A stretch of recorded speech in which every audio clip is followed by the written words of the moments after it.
Hi, I'm Paris of Paris Ashley Home, and today we're going to go over some grouting tips and how to avoid that dreadful grout haze. So let's get started. I'm using Laticrete ready-to-use grout and Grout Caulk in bright white. I'm also going to have a Grout Float, a Grout Scrub Sponge. I prefer one that has a scrubber, a terry cloth, and gloves to protect your hands. All right, I would also just suggest having 2 5-gallon buckets at hand and at the ready for when you're cleaning. So let's get this container open. I have used Maypie ready-to-use grout before. I like it just the same. They just didn't have the color that I was looking for. I did have a better experience with this grout. Maybe it was just the bucket that I got.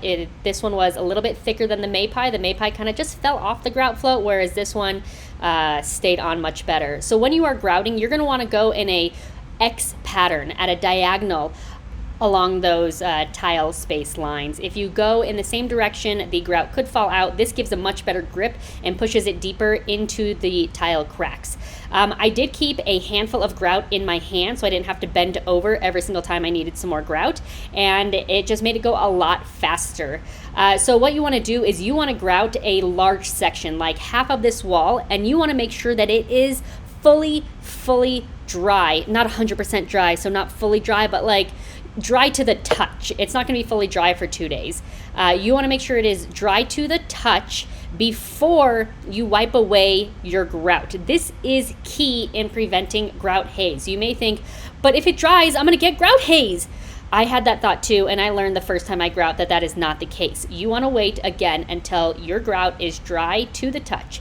Scrape as much off in a diagonal direction as you can, because this will make cleaning a lot easier.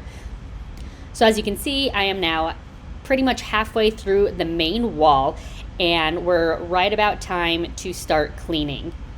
So I'm gonna go get my sponge, and every 4 or 5 tiles, I'm gonna go take that sponge and I'm gonna wring it out to no drips, to the point where I can't wring it out anymore.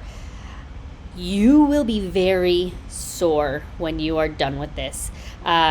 But this is what you have to do to prevent that grout haze, and the soreness is worth it. Grouting is not for the weak-hearted. It is challenging, but I know that you will be able to do it. So I did bring the bucket up because it was a lot faster than getting down off the stool every single time.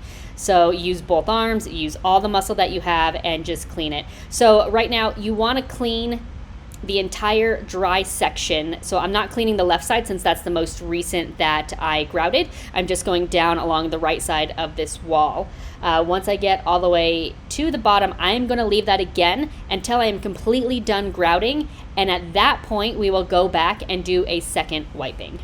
All right, so I am done grouting. I brought you in a little bit closer, and I do have a new sponge. This is a brand new sponge that I used with fresh, clean water, and I am wiping again. And this is where I use the scrubber side, as well as the terry cloth. As soon as I finish scrubbing any grout haze that I see, I use the terry cloth and I wipe it dry, and then I can get the angle with the lighting and make sure that there is no grout haze. So I will take the sponge and I'll wipe the entire area to just kind of dampen it, and then I can use the scrub sponge portion to scrub it. And look at that, it is beautiful tiled grout with no grout haze, and it's so pretty. So now we have to caulk our edges. I would highly suggest taping. Silicone caulk is very sticky and it is very hard to work with. And as soon as you apply the caulk, you want to take off that tape and have baby wipes on hand so you can make any touch-ups that you need to do.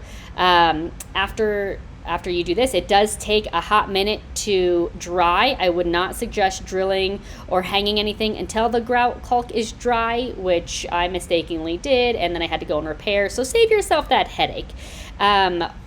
I did run out of tape, and I was like, you know what? We are going to try grouting without tape. And the first time I tried this, it went over horribly, but I am more experienced now, and it really wasn't that bad. If this is your first time, I would highly suggest using the tape. It just simplifies the process. So once you are done doing all of the grout caulk, then that's it. You can go ahead and install your fixtures, and you're done with grouting. So congrats.